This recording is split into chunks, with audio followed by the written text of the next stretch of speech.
So, the Marvels opened to a $47 million weekend at the domestic box office, the lowest opening weekend in the history of the Marvel Cinematic Universe. A real travesty and something you would imagine was completely unexpected by Marvel and the owners of Marvel Disney Studios. But incredibly, this bomb of an opening weekend for the Marvels has been predicted by every movie critic out there. This failure was actually as predictable as the weather forecast in Ireland. And in case you don't know, it always rains here. Always. But why did the Marvels fail so miserably? And why is it that Marvel seemed so blind to the failure that this movie was going to be? In this video, we're going to look into that. Before we get started, I'm Barry from Rainy Ireland and this is Blarney on the Telly. Please help me grow this channel by liking this video and subscribing. So, the Marvels crashed and burned and everyone saw it coming. Everyone except for Disney, that is. Basically, every movie YouTuber and blogger has been predicting that the Marvels will be a massive failure. Why did they predict this? They predicted it because we have been living in this weird Groundhog Day for the last few years where Disney keeps doing the same thing unsuccessfully over and over again. In Marvel, this craze is known as the MCU, and it was also strongly recognizable in the recent Star Wars trilogy and in the really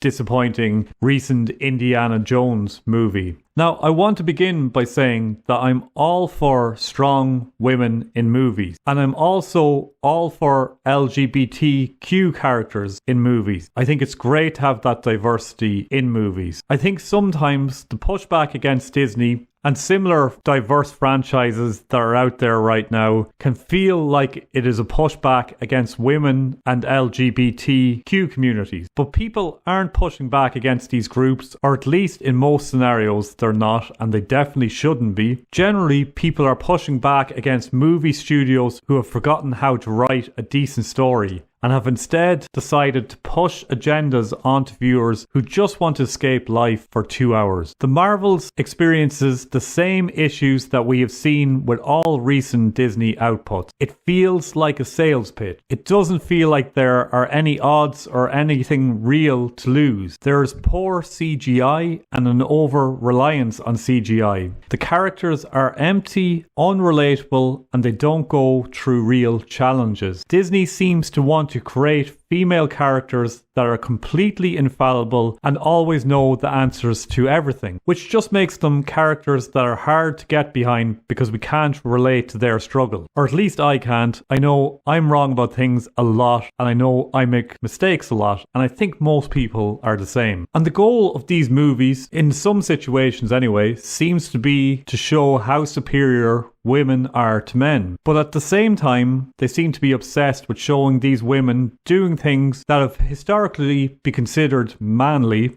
rather than things that actually show their femininity. It is fine to have women who are superior to men in movies, but for some reason it feels like scriptwriters have forgotten how to write it into a plausible story. It feels more like these movies are just written by artificial intelligence. And the question is, who are the target audience for movies like the Marvels? Is it a female audience that they're aiming these movies at? Because maybe I'm wrong, but I just don't think women will ever be into superhero movies as much as men are. Maybe I'm just old and completely behind the times, but I think many people feel the same way as me. Things have actually gotten to the crazy point where the reviews of these movies are now more popular than the franchises themselves.